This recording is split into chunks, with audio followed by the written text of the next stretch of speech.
Ah, Sí, te comentaba que, pues, que estuve viendo el propósito de tu tesis doctoral, que se me hace muy interesante, se me hace, wow, lo que estás trabajando con tus papás, un tema que es sensible, ¿no? Mi mamá también, pues, nació en la zona donde empezó la violencia, en el Tolima, cerca del Nevado del Ruiz, ah, y le tocó ver, pues, muchas cosas, ¿no? Siendo niña, y siendo niña también le tocó irse de ahí. Entonces, yo quería preguntarte, o sea, ¿qué ocurre durante el proceso de construir una casa de la imaginación en una maqueta? O sea, ¿cómo ha sido ese trabajo tanto con las comunidades, con las comunidades que tú has trabajado, pero también con tus papás? ¿Cómo has vivido esa experiencia? ¿Qué ocurre ahí? bueno, es un proceso de materialización muy, pues muy artesanal, realmente como muy hecho con las manos. Eh, es una especie de objeto relacional, también podría llamarse como un objeto relacional. Entonces, no hay planos, no hay diseños previos, no hay unas ideas, digamos, preconcebidas, sino que hay un proceso de trabajo con un material que implica ubicarse sobre un espacio y comenzar a poner eh, piezas pequeñitas para ir imaginando mientras uno va construyendo, ¿sí? Entonces, eso permite que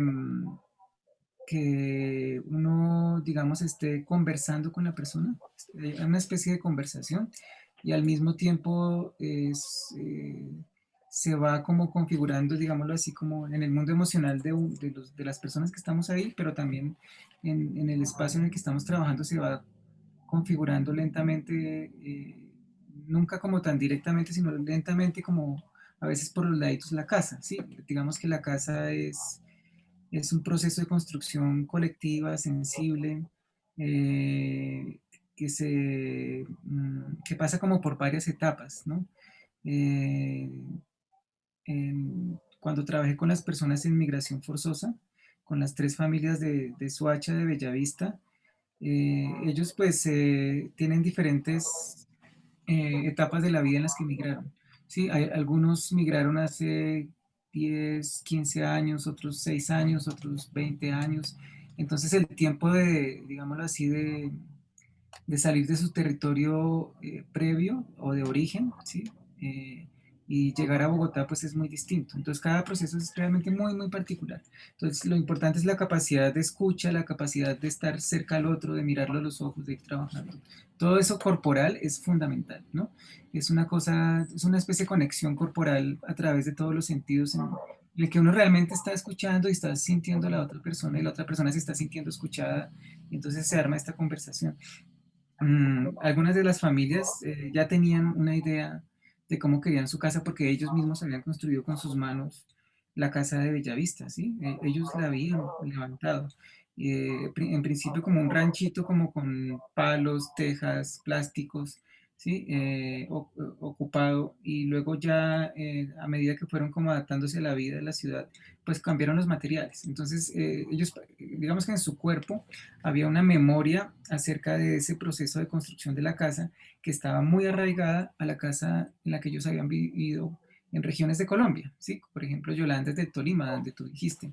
Entonces, allá la forma en que se construye la casa culturalmente es distinta a como sucede en el Pacífico, como sucede en el Amazonas o en otro lugar, ¿sí? Entonces, toda esa memoria corporal no es que se quede detenida por los incidentes de violencia, sino que queda como en una especie de, a punto de acontecer, está como a punto de acontecer siempre. Y entonces el momento en el que acontece es cuando ellos llegan al barrio, a la loma, pues a la montaña y comienzan a construir, porque entonces la manera de nombrar la casa y la manera de ubicar las cosas responde a esa zona geográfica, ¿sí? Entonces esa experiencia ya estaba en ellos. Cuando nos sentamos con la maquetica a trabajar la casa, yo estaba tratando de conectarme con esa experiencia de ellos porque, como tú sabes, digamos, mi familia, mis papás también pasaron por situaciones de violencia muy fuertes en las que los despojaron o les quemaron la casa. ¿sí? Entonces, realmente yo pues he vivido con mis papás en muchas casas, en muchos municipios, hemos estado trasegando por varios lugares de Colombia y yo no entendía en ese momento que trabajé con las familias, pues que yo en el fondo estaba tratando de encontrar mi propia casa, ¿sí? Sino que yo estaba, pues, no estaba preparado para darme cuenta de eso. Cuando empecé a trabajar con mis papás sí me di cuenta. Dije, claro, es mi casa, es mi casa de la que yo estoy queriendo hablar, ¿sí? Esa Ah, casa que nunca tuve y que mis papás nunca pudieron tener o siempre tuvieron que abandonar. Pero en ese momento yo estaba, era como tratando de escuchar y ellos estaban, las familias de Soacha, como intentando pensar esa misma casita que habían tenido pues en Bellavista, cómo podría ser esa casita a futuro, ¿no? Entonces era un proceso de visualización y de ensoñación que fue muy bonito, duró mucho tiempo, o sea, no es fácil, ¿no? Porque depende de los tiempos de las personas y cuando uno se pueda sentar realmente a trabajar unas 3 o 4 horas, no es así como de periodos corticos, sino que las visitas eran largas, eran de todo un día, ¿no? Entonces uno llegaba, a veces desayunaba o llegaba después del desayuno y se quedaba todo el día tomando tinto, almorzando y trabajando en esta cosa. Eh, Después, digamos que eso fue como al comienzo, cuando la casa ya estaba muy armada, digámoslo así, que se trabajó como entre la casa de ellos y mi casa. ¿Sí? Digamos, a veces yo no podía llevar la casa, entonces tomaba fotografías de cómo iba quedando y entonces conversaba con ellos y ellos decían sí, no, y entonces yo venía y trabajaba. Digamos que era un proceso, pues fue muy cambiante, pero sí en ellos...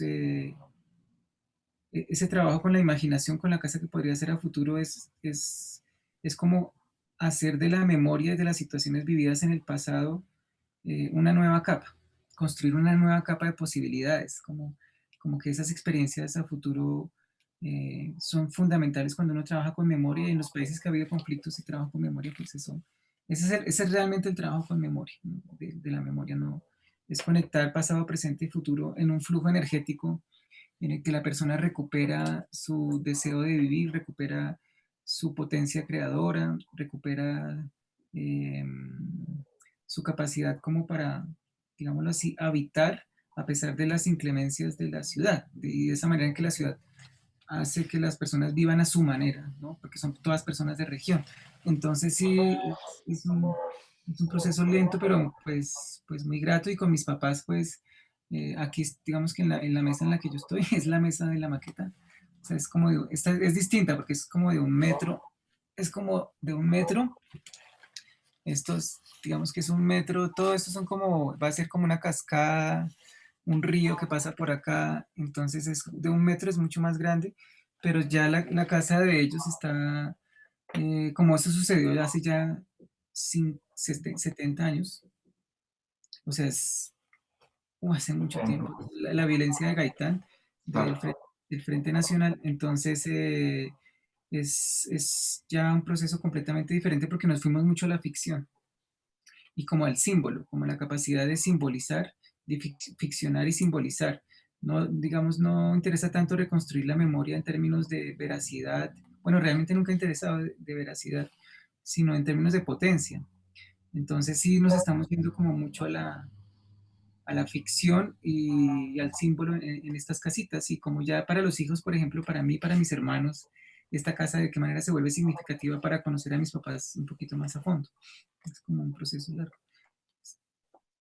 ¿Tú crees que de alguna manera este proceso le sirve emocionalmente a las personas que entran en esa dimensión simbólica para resolver, para entender, por ejemplo, el tema de la violencia, para curar? Sí, digamos el proceso de sanación o curación o terapia a través del arte es muy distinto al psicológico o al psicoanalítico, digamos, es muy diferente, ¿no? Entonces, porque en estos procesos de em, escucha y de transformación personal, el cuerpo está profundamente presente porque estamos trabajando con toda esa dimensión estética, sensible, imaginativa, simbólica, en la que el cuerpo no puede estar ausente, el cuerpo está completamente presente, ¿no? En todos sus sentidos. Eh, entonces,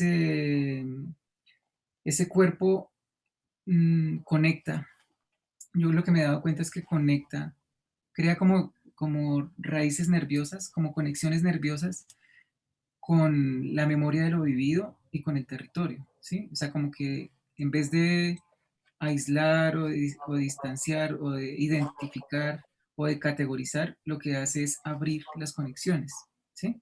El trabajar con las manos, con los materiales, con los olores, en todos estos procesos hace que el cuerpo eh, destape o devele como algunas cosas que estaban ahí como dormidas, como algunos dolores, alegrías, es- cosas bloqueadas que están ahí en el cuerpo, que no es que estén habitando tanto la mente, sino que están profundamente en las piernas, en la planta de los pies, en las manos, como atrapadas en algún lugar del cuerpo, ¿sí? Entonces, el trabajar con estos procesos lo que hace es que el cuerpo se sensibilice y se abra. Y cuando eso sucede, empiezan a aparecer nuevas imágenes que uno no sabía que estaban ahí, ¿sí? Entonces, no es un proceso de pensar racionalmente, ni es un proceso digámoslo así, como revolcarse en el pasado, tratando de descifrar algo que me dejó traumatizado, sino que es un proceso de conexión profundo con la vida a partir del momento presente. ¿Sí? En ese proceso de conexión profundo uno sí ve el pasado, uno se da cuenta de cosas que tal vez bloqueó y que no recordaba, entonces se abre nuevamente, pero el trabajo con el arte permite crear nuevos sentidos, ¿no? Entonces ahí es la importancia de imaginar, de simbolizar, de ficcionar, porque una vez que uno trabaja con esa dimensión, todo el pasado se mueve y se resignifica, ¿sí? No se queda atrapado. Entonces, sí, con las personas que yo he trabajado, por ejemplo, al comienzo en mi casa, en mi cuerpo, no había tanto bueno, había un trabajo sensible, profundamente sensible y metafórico, pero yo siento que hubiera podido trabajar un poco más toda esa parte, toda esa dimensión simbólica, inconsciente, digámoslo así, que él sí la he trabajado con mis papás, ¿sí? Entonces me he dado cuenta que sí, que la poética es fundamental, ¿sí? Pero no como una poética que es como personal y que está atrapado en el genio o en la individualidad de alguien, sino una poética que me permite conectarme con el mundo desde una conexiones muy singulares que son de cada persona, ¿no? Entonces, la forma en que, por ejemplo, la familia del Pacífico con la que trabajé volvió a ver su territorio, ¿sí? Ya no como fue en el pasado, sino como a través de los ojos del presente, como la persona que son hoy en día, al volver a ver ese territorio, comienza a crear nuevas conexiones y nuevos sentidos con ese lugar. Entonces ahí se activan posibilidades de futuros posibles, ¿no? Hay un texto pues muy que a mí me ha servido mucho de Sueli Rolnik, que se llama El arte cura. Sueli Rolnik es la estudiosa más profunda de la obra de Ligia Clark, del movimiento neoconcreto de Brasil, ¿no? Entonces, ese trabajo de Ligia Clark tiene mucho que decirnos y ha sido muy importante la manera en que Sueli Rolnik lo ha estudiado, porque ha puesto de presente eh, un trabajo desde el arte a partir del cuerpo vibrátil, ¿no? Como de eso que ella llama el cuerpo vibrátil, que es esa relación entre lo familiar y lo extraño, ¿no? Como aquella cosa de la que uno no puede dar cuenta, ¿sí? Entonces, eso siempre está ahí por emerger, siempre está pulsionando, ¿no? No importa si uno es artista o no es artista, en todo ser vivo está eso. Entonces, sí, eh, esas fuerzas no están únicamente en lo humano, ¿sí? Son fuerzas que están en la vida y atraviesan lo humano, ¿sí? Pero es a partir de una expansión sensible de la vida misma. La vida se expande sensiblemente todo el tiempo, digámoslo así, ¿no? Tiene ese ritmo y esa pulsión de expansión y eso atraviesa lo humano, ¿sí? Y lo atraviesa a partir del territorio, del clima, de la geografía en la que uno creció, de las costumbres, de una cantidad de cosas que están ahí como alrededor de todo eso. Entonces, cada vez que yo trabajo con una persona de una región distinta de Colombia, termino descubriendo una dimensión completamente diferente de mí mismo, ¿sí? Entonces, sí, es una cosa, pues,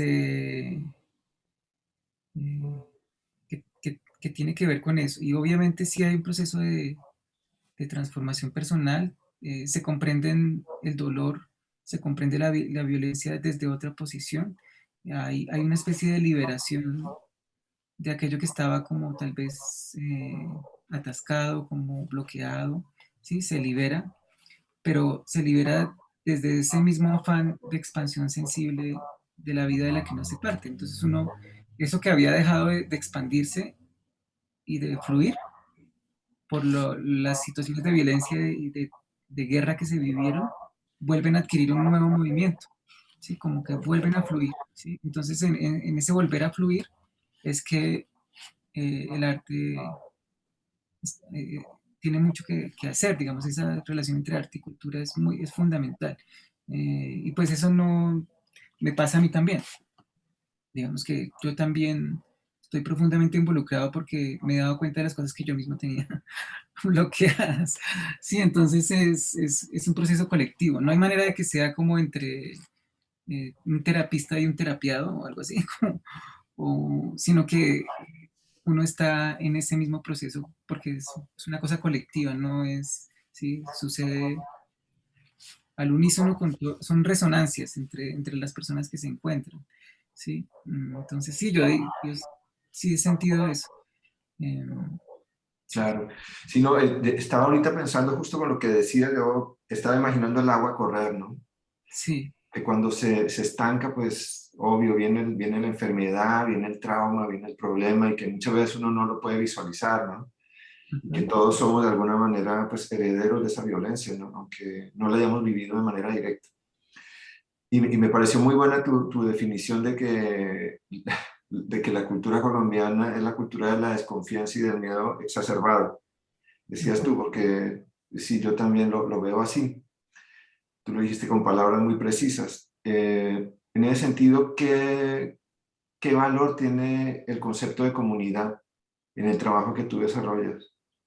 ¿Por qué es importante ese concepto? Digo, porque el tema no es como reparar solamente a las víctimas y firmar el acuerdo y esperar a ver si se cumplen esos acuerdos o no, sino justamente lo que tú mencionas con respecto no al sujeto en sí mismo, sino a su vínculo con lo externo, ¿no? Entonces, ¿cómo lo visualizas tú en tu trabajo?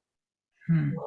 Sí, pues digamos que en principio, eh, esta expansión sensible de la vida es una expansión que busca un equilibrio, ¿sí? Lo he descubierto por mi acercamiento a comunidades ancestrales, ¿sí? Por mi relación con comunidades ancestrales. Entonces es como una especie de expansión en general del universo, digámoslo así, de la vida, que,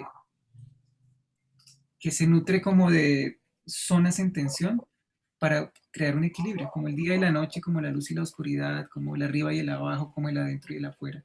Sí, pero esa es la expansión de la vida en esos términos. Las comunidades ancestrales indígenas son conscientes de eso desde hace miles de años. Entonces, ellos trabajan consigo mismo, esos procesos de, digámoslo así, de tejido o de cultivo de la tierra o de relación con las plantas y los animales.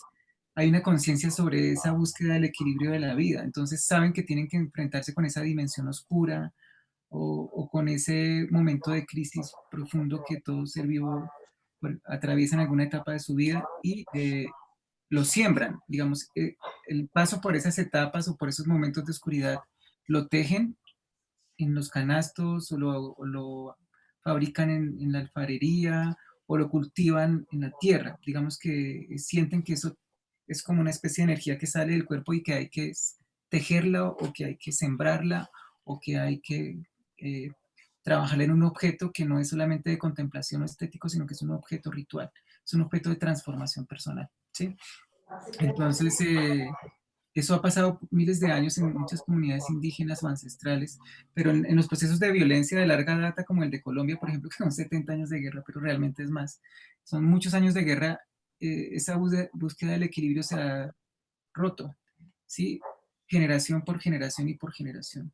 Entonces, si todo colombiano, lo que tú dices, si todo colombiano revisa su historia familiar, va a encontrar bisabuelos, abuelos, tíos, padres, afectados por fenómenos de la violencia que nunca se liberaron. Es decir, quedaron atrapados en el cuerpo de personas y quedaron atrapados en el territorio como México, por ejemplo, que está cargado de capas de violencia, de sangre que están ahí, y eso permea profundamente todos los seres vivos que tienen relación con eso. ¿Sí? Entonces el territorio debe ser sanado, debe ser equilibrado nuevamente y las comunidades humanas también. ¿Sí? Pero como eso no se ha hecho, digamos como el dolor, la violencia, los traumas de los bisabuelos, de los abuelos, que han sido tan fuertes, si uno lee la violencia en Colombia no se da cuenta que ha sido realmente fuerte, eso no se ha sanado, entonces esa energía no se va, esas experiencias y esas vivencias se heredan, están a un nivel familiar o a un nivel comunitario todavía eh, involucrándose mucho en nuestras maneras de relacionarnos como comunidad, ¿no? Entonces se generan muchos sentimientos como lo que tú dices, el miedo, la desconfianza, la violencia intrafamiliar, ¿sí? La violencia, que puede ser una violencia hacia mí mismo o puede ser una violencia hacia el otro, ¿sí? Todo eso, si uno se pone a revisar las historias familiares, en muchas familias esa violencia continúa reciclándose de muchas maneras, ¿sí? Entonces no se ha hecho un proceso de trabajo en ese sentido. Eso es lo difícil de un país que ha vivido 70, 80 años en procesos de violencia, ¿no? Que la guerra nunca queda atrás del todo. Y no es un asunto de lucha, digámoslo así, entre los pueblos y el Estado, un Estado corrupto, sino que es una cosa que está en la misma comunidad, ¿sí?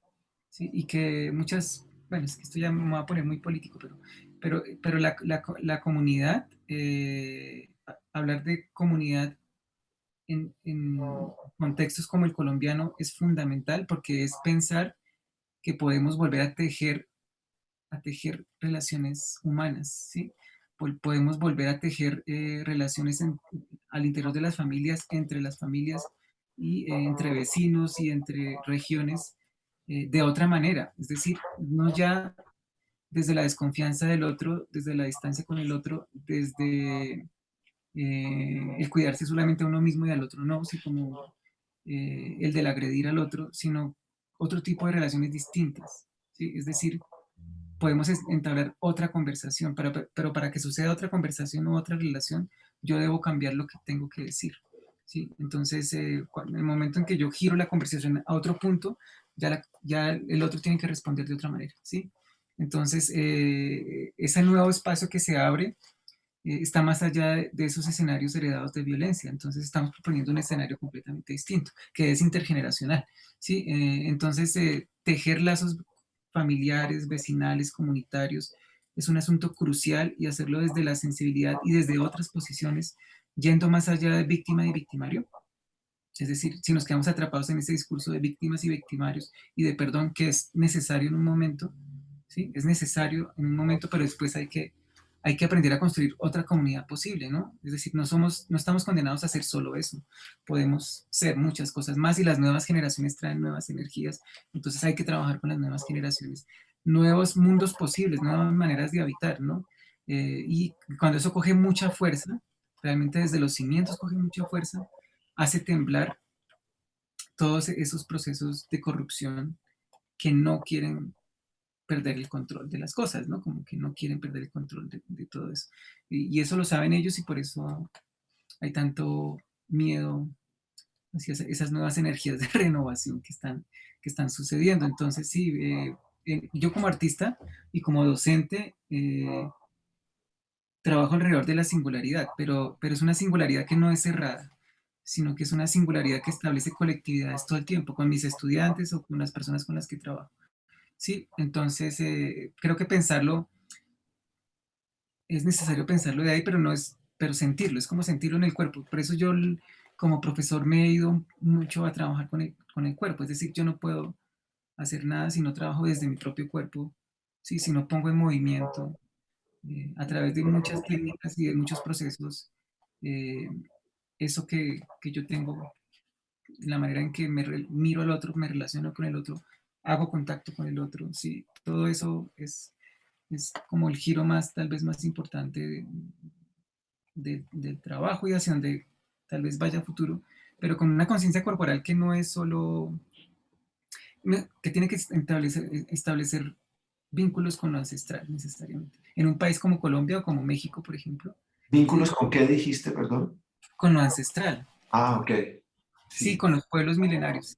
Yo siento que ese espacio de contaminación es fundamental, sí, entonces trabajar con esas corporalidades, con esas comunidades, con esas maneras de habitar para mí es fundamental. Es conectar centro y periferia, es conectar lo urbano con lo rural, es conectar muchas cosas, sí, entonces creo que en las universidades es muy importante eso, y en el mundo del arte, establecer esas relaciones, crear nuevas redes de contacto que abran nuevas posibilidades. Eso para mí es fundamental y entonces sí, como que sí, sí confío mucho en ese proceso, pero como te dije, tiene que ser desde el cuerpo y desde una concepción de uno mismo que vaya más allá de la individualidad. Realmente es como aprender a estar con el otro de otra manera, así como desde otra posición. claro. Tú mencionabas ahorita la palabra política. Yo quería Ujú. preguntarte si, si el arte puede ser una práctica política. El arte es una práctica profundamente política. Sí, digamos, por lo que acabo de decir, como es muy político eh, concebirse a uno mismo desde otra posición. Es un asunto súper político. Es decir, eh, yo en estos escenarios como académicos y artísticos ya no voy a trabajar, digamos, si uno hace esa declaración en términos de la individualidad y del genio artístico, sino que voy a trabajar en pos de otras cosas. Esa es una postura política, ¿sí? Yo voy a cruzar las relaciones entre arte, academia y vida, porque me interesa cruzar esas relaciones, entonces tengo que ser más consciente del contexto en el que vivo y de las cosas que suceden en este contexto más allá de las lógicas del campo del arte. Entonces me voy a involucrar de otra manera con el vecino, con el contexto, con el territorio. Voy a abrir mi asignatura, la que dicto en la universidad, a, más allá de las discusiones que son muy importantes del momento, ¿sí?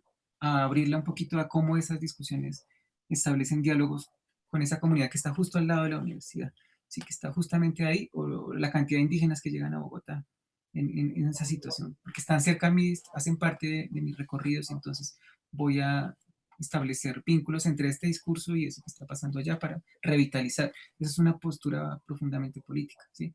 Y voy a inventar nuevas maneras de habitar y de convivir y de crear conocimiento con mis estudiantes en mi salón de clase.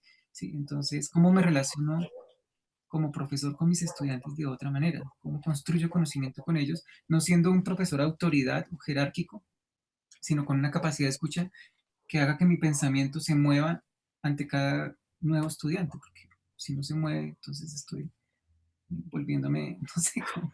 Entonces, todas esas preguntas, digamos, hacen que uno esté todo el tiempo como ser humano en un proceso estar en proceso inacabado, de transformación continua, ¿sí? En el que uno se sorprende absolutamente todos los días de lo que está pasando y de las personas que conoce y todo eso. Y aprende a construir procesos, a veces a corto plazo, a mediano plazo y a largo plazo, en esos escenarios, ¿no? Entonces, a mí lo he dicho en otros lados, me encanta esa noción de lo inacabado, ¿no? Que es estar en obra, o sea, es que uno nunca está terminado, uno siempre está construyéndose, está transformándose, y eso también es una decisión profundamente política, ¿sí? Entonces, estar en obra. Mm, eh, por ejemplo, en estas, crear eventos, organizar eventos en que uno trabaje no solamente con artistas, sino que uno trabaje con sociólogos, con politólogos, con economistas, con biólogos, ¿sí? Crear escenarios, talleres o laboratorios o discusiones que van más allá como de esa academia como dividida, fragmentada en cositas, cada uno en su casilla. No, voy a construir escenarios distintos y también se me ocurre invitar a un líder indígena a que nos hable de su saber. Entonces entra al escenario, pero no entra como objeto de estudio, sino que entra como sujeto de conocimiento, ¿sí? Entonces entra a proponernos una nueva manera de relacionarse, de crear una espacialidad en el salón de clases distinta o o, por ejemplo, cuando uno va a un territorio, entender cuáles son las lógicas del territorio para reunirse, ¿sí? Porque están sentados muy cerca al piso, ¿sí? O porque se sientan debajo, justo debajo de ese árbol que simboliza con todo eso. Entonces, todo eso son, digámoslo así, los eventos que uno crea ya no son eventos únicamente como estrictamente académicos, sino que son eventos como híbridos que suceden entre una cosa y la otra, y entonces son juntas saberes y todo. Eso tiene una capacidad de crecimiento impresionante, ¿no? Entonces, eso creo que es uno de los avances que está sucediendo de unos años para acá fuertemente con ese tipo de cruces, y eso, por ejemplo, crea mundos posibles, mundos de estar, maneras de estar con el otro, y eso es profundamente político, ¿no? Ese tipo de cosas. Entonces, lo político no es esa relación entre, digamos, las instituciones que se encargan de la gestión de lo público y de todo esto, no es una lucha así como entre bandos, sino es la configuración de nuevas maneras de ser y de estar con el otro que van a darle forma a eso que institucionalmente es lo político, ¿sí? Claro. Entonces, no es una cosa que se transforme en una lucha así inalcanzable con esas instituciones así súper políticas, sino que es una cosa que se construye desde abajo y que gradualmente va impregnando eso que podrían ser las instituciones de otra manera, ¿sí? Entonces uno simplemente pues hace sus movimientos y se inventa sus cositas y todo eso, si se expande, que ojalá se expanda, pues eso va creando. Entonces, claro, el arte es profundamente político. ¿Sí? Estaba pensando en el gesto de la construcción del espacio donde hiciste las proyecciones ahí en el Centro de Memoria, Paz y Reconciliación, ¿no? Lo que significó pues tener que quitarlo de ahí después de 9 meses y a partir de eso pues haber descubierto que eso era pues un aprendizaje, ¿no? Que se podía construir la arquitectura y ponerla en distintos lugares, que eso estuvo muy chévere. Y con el tema de la construcción, de lo que nunca termina de construirse, ¿no? Entonces yo me preguntaba cuál sería entonces el propósito subyacente, si existe, ¿no? Ideológico del proyecto Mi Casa, Mi Cuerpo. Ideológico. Sí, Sí, a ver, ideológico. Sí, pues yo no he girado tanto como en torno a pensarlo desde esa posición, digamos, en términos de ideología. Eh, entonces no es algo como que me haya preocupado, digamos, en estos procesos, digámoslo así. Eh, pero obviamente eso tiene mucho que decirle a la manera en que está configurado el país hoy en día. Sí, o sea, sí hay, digamos, como hay algunas cosas que uno podría decir que sí son como señales. En términos de Colombia, por ejemplo, está lo que te contaba ahora, como esa forma en que el país se construyó desde el centro. O sea, como se configuró desde un centro y unas élites, digámoslo así, que imaginaron el país. Entonces, esas élites que ubicaron el centro de poder en el centro del país, empezaron a relacionarse con las regiones y con las comunidades que viven en las regiones, y no las escucharon, sino que comenzaron a imaginársela a su manera. Entonces, esa relación entre centro y periferia es una cosa que en Colombia ha sido muy difícil de cambiar. Sí, eso hoy en día es fuerte, digamos, esa postura. Entonces, cuando yo trabajo con personas en un país de migrantes, porque Colombia es un país de migrantes, llevamos décadas y décadas de migración forzosa, con una riqueza cultural geográfica tan fuerte, o sea, con unos paisajes geográficos, porque Colombia tiene una diversidad en términos de pueblos y en términos de, de lo viviente, digámoslo así, como de todas esas manifestaciones de vida que hay acá y tantas regiones y todo lo demás. Entonces, hay geografías humanas, ¿sí? Uno entiende que una persona que llega a Bogotá en desplazamiento forzado por la violencia es como la manifestación de todo un estilo de vida de toda una región que es el país realmente, ¿no? Pero ese país ha sido acallado completamente. Mm, y hay formas de control social que se han vuelto muy sofisticadas, ¿no? Como que se han vuelto muy, muy sofisticadas acerca de no solamente del desconocimiento a esas comunidades regionales, rurales, campesinas, mm, que han poseído la tierra y que han dotado esa tierra de un sentido, de un arraigo, de una sensación de país posible, de región, no tanto de país ni de nación, sino una sensación de región posible, ¿no? Eh, todo eso es una sensación que está en las comunidades. Hay un mundo ahí palpitando, ¿no? Eh, entonces cuando uno viaja a la región, uno se da cuenta de la potencia y de la fuerza y del poder de esos mundos. Cuando uno está en un río con pescadores, o cuando uno está en el mar con las comunidades afrodescendientes, o cuando están los indígenas en la selva, uno se da cuenta de ese mundo y de esa potencia y de lo impresionante que es. Sí, es como de una dignidad y un respeto muy grande. Pero entonces desde el centro del país se le mira a eso como una especie de subdesarrollo o de retraso, con una especie de desprecio, ¿no? Como de eso y como un deber de educar y de llevar la cultura de esos lugares aparentemente desolados y abandonados, sí, como sin cultura y sin nada. Entonces, es una forma de control social y política, pues que en Colombia y en muchos países es eh, predominante y que es capaz de llevar a un ejercicio de violencia, de muerte, de masacre, eh, profundo, ¿sí? Porque la mayor parte del pueblo colombiano es rural, es campesino, ¿sí? Es la potencia del país. Entonces, obviamente, si yo trabajo con estas familias y con mi propia familia, porque yo también soy de origen campesino, digamos así, o sea, rural, campesino. Entonces, y uno pone una casa en el centro de Bogotá, ¿no? Como uno va y construye una casa de esas casas de la periferia, y la pone en el centro de la ciudad. Eso es un acto que yo siempre he considerado político, es decir, las personas que construyeron esa casa fueron Juan y Manuel Bermúdez, afrodescendientes del Pacífico colombiano que viven en la periferia de Bogotá, ¿sí? En un estado de exclusión, y construyen esa casa en el centro de la ciudad con su lógica, a su manera. Es como traer ese escenario a un escenario fuerte, porque alrededor, si tú te das cuenta, están esos edificios de esa ciudad, entre comillas, desarrollada, industrializada, moderna, ¿sí? Esa utopía pues, de las ciudades latinoamericanas, de todo esto. Entonces, para mí era un acto político, ¿no? Y llenar esa casa como de actividades y de vida y de presencia y de cosas también.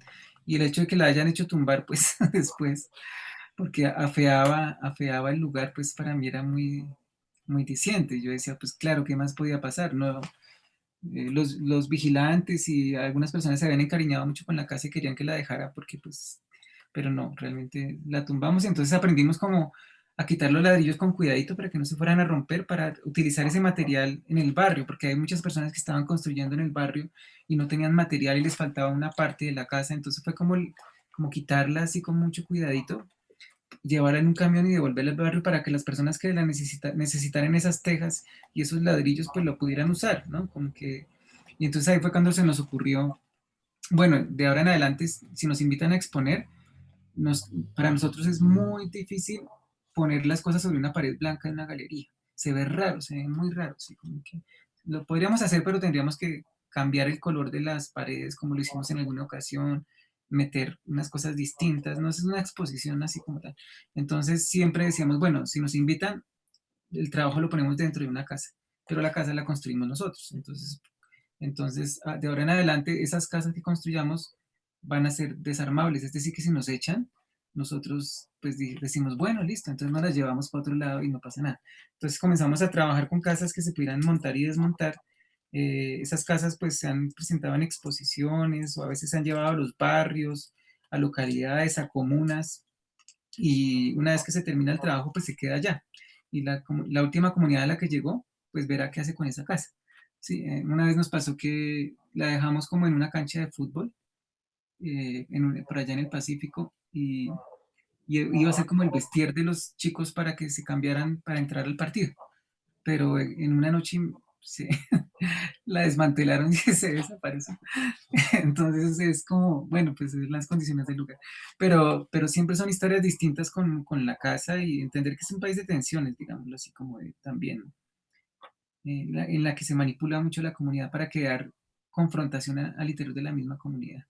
Entonces hay muchos intereses económicos que hacen que no les interesa que una comunidad esté unida, sino que necesitan fragmentarla. Entonces necesitan darles armas, necesitan sembrarles ideologías, necesitan sembrar confrontación para que esa comunidad nunca tenga, no sea consciente del poder que tiene cuando está unida, ¿no? Entonces eso en Colombia es de todos los días. Yo esta situación de, por ejemplo, 2010-2020, que es el periodo que estoy estudiando, la viví a distancia.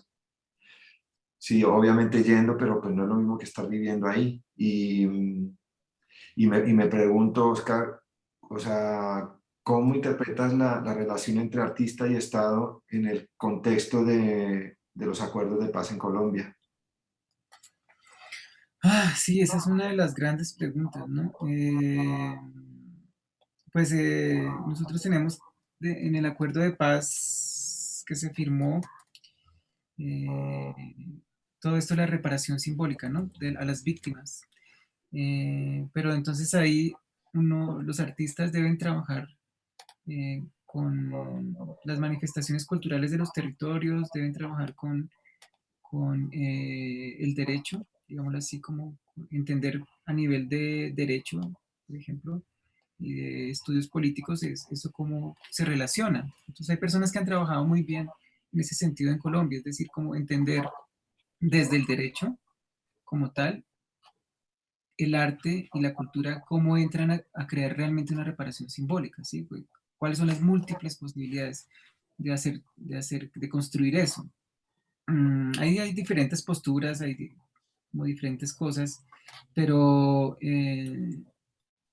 esos procesos de reparación simbólica requieren como una escucha muy fuerte acerca de cómo se dieron en el tiempo cada situación. O sea, es muy difícil generalizar. Es decir, como que esto funciona para acá, para esta comunidad y para esta y para esta y para esta. No, es decir, es un trabajo realmente lento, de mucha atención entre a veces un artista y una comunidad, ¿sí? O a veces no hay artista. Simplemente es la comunidad que desde sus propias manifestaciones de vida logra con el apoyo, con cierto apoyo institucional sí, con la atención de la comunidad en general, logra hacer procesos de reparación tremendamente simbólicos, ¿sí? Que no son fáciles, que se demoran generaciones, que toman tiempo, pero se empieza un proceso de trabajo, ¿sí? Entonces, mmm, digamos que eso ha pasado de un tiempo para acá y muchos artistas pues hemos trabajado eh, con comunidades, digámoslo así, en ese sentido, pero hay un riesgo, digamos, en todos esos procesos hay un riesgo y es que cuando se vuelve un deber ser, es decir, se vuelve una política de Estado que el arte eh, contribuye a la reparación simbólica, entonces ahí viene toda una especie de aparataje que crea becas, convocatorias, experiencias para que los artistas trabajen con comunidades, pero, pero no hay a veces una real intención del artista sí, en algunas ocasiones para trabajar en términos de todo lo que involucra trabajar en estos procesos, ¿no? A veces los tiempos de las convocatorias son muy cortos o no, o tienen unos parámetros demasiado rígidos que no permiten como cierta movilidad. Entonces es como una cosa más de entregar resultados, ¿no? Una especie como de entrega de resultados donde a veces el proceso de relación entre artistas y comunidades es muy flojo, muy frágil.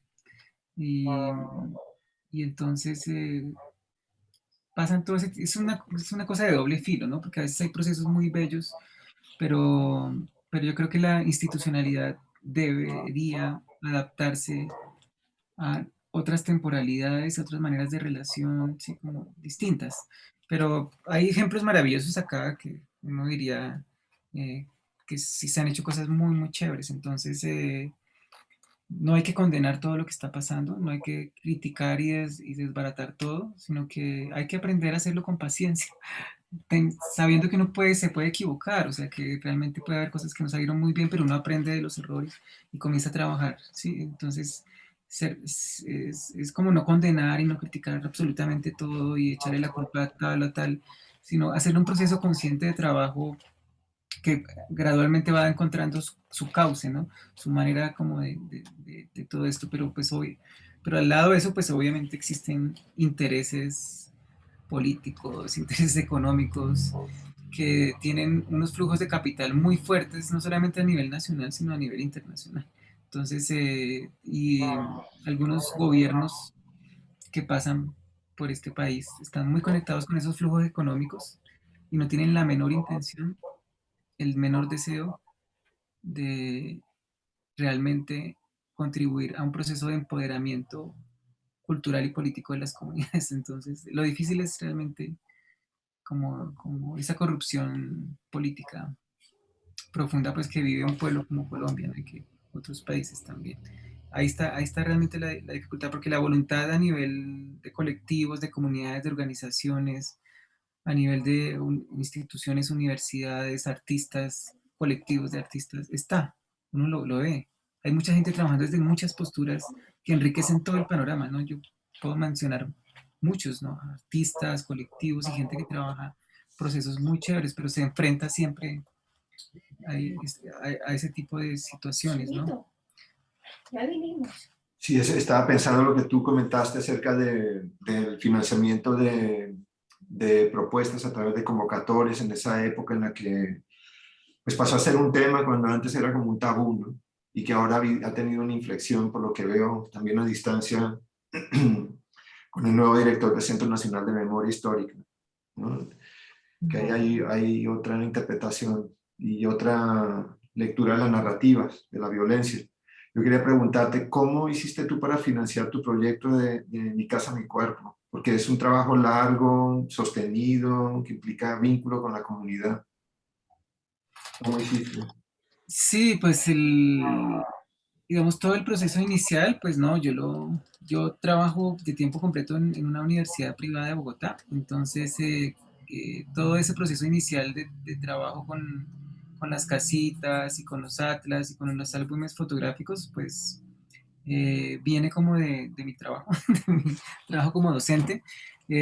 Yo por lo general nunca me presento como a convocatorias o a becas, casi no, estos procesos no los he metido como a ese tipo de escenarios, no sé por qué, porque no estaría mal, pero entonces he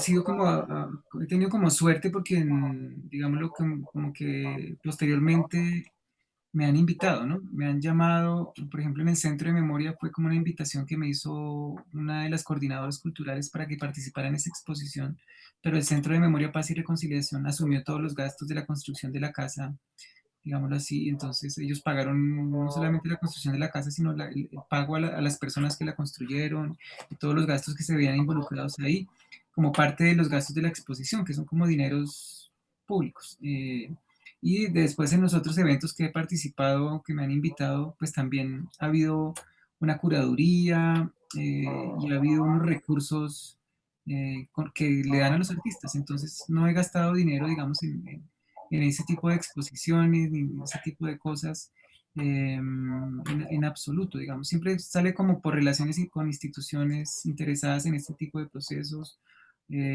por, sí, como por eso. Entonces, mi casa, mi cuerpo cuando empezó sí fue como más recursos míos, digamos así, como todo ese proceso de trabajo, porque estaba haciendo una maestría, eso fue en el marco de una maestría en la Universidad Nacional de Colombia, ¿no? Eh, y ya, pero pues de pronto si me hubiera presentado una beca o un premio, hubiera me hubiera afanado, ¿no? Hubiera corrido porque me tocaba entregar en 4, 5, 6 meses resultados y pues como mi casa, mi cuerpo fue tan largo, ¿no? Como fueron 1 año y medio, 2 años, 3 años trabajando en algo, pues digamos que tal vez hubiera perdido la calma o la tranquilidad para no sentirme comprometido en absoluto con nadie. Sí, porque yo estaba era aprendiendo. ensayo y error. Yo no había trabajado de esa manera antes, ¿no? Entonces yo estaba aprendiendo en el camino cómo trabajar con las personas, cómo trabajar con yo, entonces no es fácil, entonces uno se va descubriendo a sí mismo y va descubriéndose gradualmente y eso toma tiempo, o sea, toma mucho tiempo y a veces las cosas que uno creía que ya estaban, resulta que no, esto no era y entonces uno dice, uff, toca replantearlo, entonces toca volver a empezar a coger por acá y entonces esos ires y venires, como esos desvíos del camino, pues en principio en mi casa mi cuerpo fue muy favorable que yo no hubiera tenido que entregar resultados a nadie, era pues a la maestría realmente, pero pues yo empecé a trabajar con tiempo, entonces no, y de hecho lo que entregué a la maestría fue como una etapa anterior, porque yo seguí trabajando después de haber entregado la tesis y que me la aprobaron y ya me gradué, yo seguí trabajando con las familias porque yo sentía que eso no estaba terminado, yo decía, no, eso Claro. todavía no ha acabado, entonces y por eso seguimos trabajando hasta el 2014, ¿sí? Que yo sentí que ahí ya como que se cerró un poquito, pero si nos vuelven a invitar, pues nosotros volvemos, pero ya no estamos trabajando así como antes, eh, como antes. Entonces sí, la financiación de esas casas grandes, que ya han sido como 4, sí ha sido por salones, eventos regionales de arte, instituciones interesadas en estos procesos que han financiado, han dado la cata.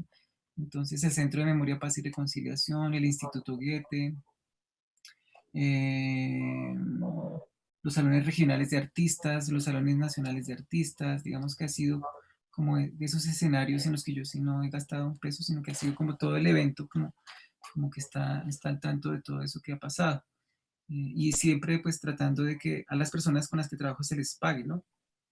Claro. Justamente, ¿no? Como que se le pague más a una persona que tiene maestría y doctorado en una universidad y menos al señor que construye casas, no. Es decir, en este proceso hay un equilibrio distinto de los flujos económicos, ¿no? O sea, no, es otra cosa. Sí, entonces, pues sí, se ha logrado hacer eso. Bueno, tú comentabas que las experiencias eran muy diversas, ¿no? Que hay que analizarlas cada una en su contexto, como opera, ¿no? Sea apoyada por una convocatoria o no. Pero me pregunto, digamos, en un contexto donde perpetradores y Estado no han asumido el papel que les corresponde en términos de la justicia y la reparación, ¿cuál dirías tú que es el papel que asume el artista en esos contextos, haciendo trabajo con comunidades? Sí, sí, pues uno lo hace de corazón y lo hace, cada proceso es tan distinto, ¿no? O sea, como que sí. Hay procesos que son complejos, muy difíciles, hay otros que hay una buena química en el equipo de trabajo y todo fluye y uno puede soñar en grande, ¿no? Como que es distinto, hay otros que son muy, muy difíciles. Pero si yo en este momento trabajara pensando que puedo cambiar todo eso, uy, sería muy fuerte, digamos como que yo siento que trabajo más desde la micropolítica, es decir, como no en ese, no es en ese escenario macropolítico, ¿sí? Que es tan complejo de desmontar, ¿sí?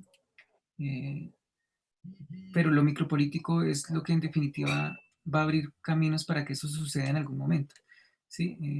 Yo confío en eso, digámoslo así, como que yo digo, bueno, trabajo con las personas, con las que están cerquita, procesos muy como de afecto, como de corporales, como con el territorio, así, y algo le queda a uno, o sea, a uno le queda como una sensación, una experiencia de que sí se puede, y si eso se replica y se replica, para mí está bien. Eso es como sí, porque ya hace mucho tiempo dejé de luchar contra esos escenarios macropolíticos, porque uno puede, no sé, entrar en una especie de lucha, de confrontación distinta, muy, muy distinta, un escenario muy distinto. Entonces, en un país como Colombia eso es,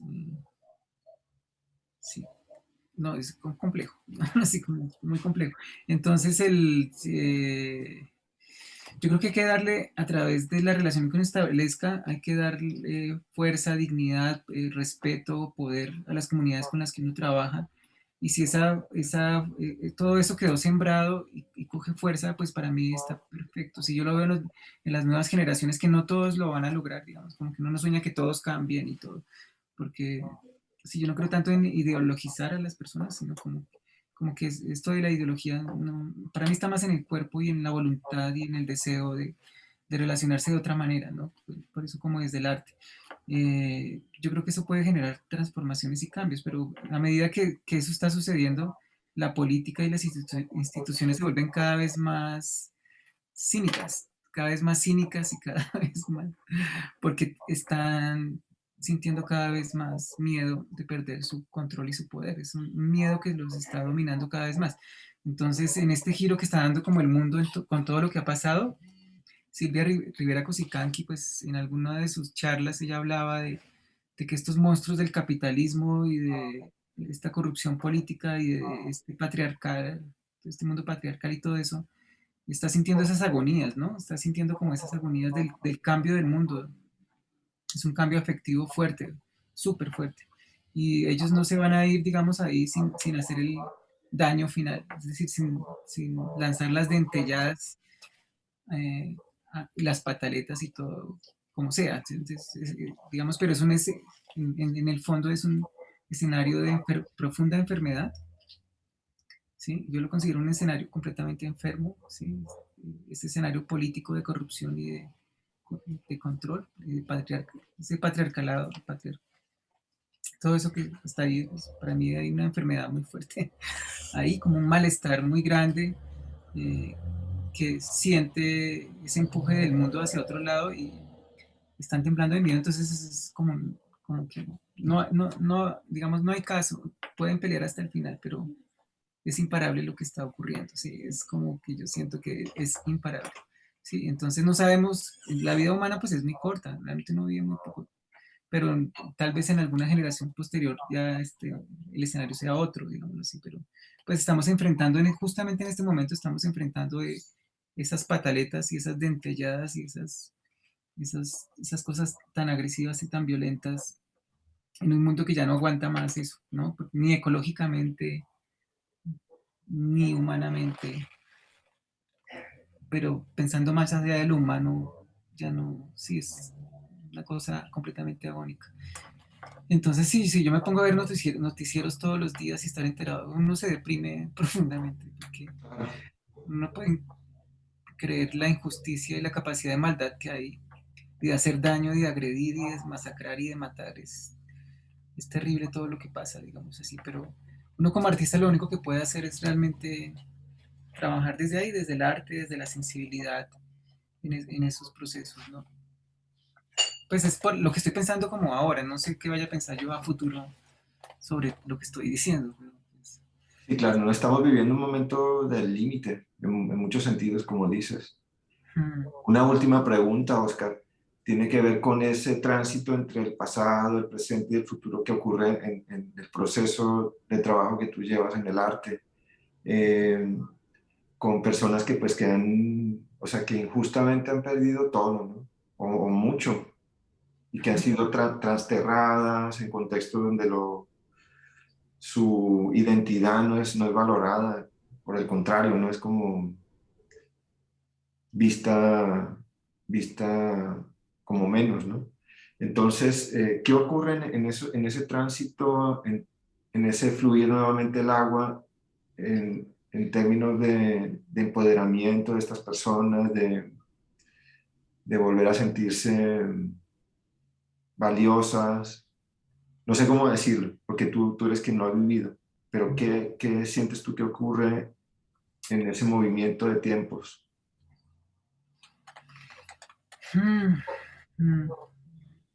Sí, pues en este momento estoy como estoy terminando el doctorado, sí, es como un cierre de un ciclo, ¿no? Entonces estoy recapitulando como todo lo que he hecho en esos 15 no sé cuántos años de trabajo, en ese sentido, porque ya no puedo trabajar de la misma manera. Entonces, uno como artista se reinventa todo el tiempo, ¿no? Entonces, sí, hay preguntas muy fuertes acerca de muchas cosas realmente. Entonces, ya estoy como empezando a entender qué tal vez yo pueda hacer en los siguientes años que tenga sentido para mí, pero pues todavía no lo... Pero tengo que empezar a mover cosas y a hacer cosas para que se vaya mostrando cuál es el panorama de creación al que yo quiero como adherirme, como en los siguientes años, ¿no? Pero, mm, pues sí he entendido que digamos que cada persona o cada comunidad es más allá de lo que uno ve. O sea, uno cuando va y se relaciona con ellos y trabaja con ellos, hay todo un universo en cada una de esas personas muy complejo. Y en los pueblos y en las comunidades con las que uno trabaja, ¿no?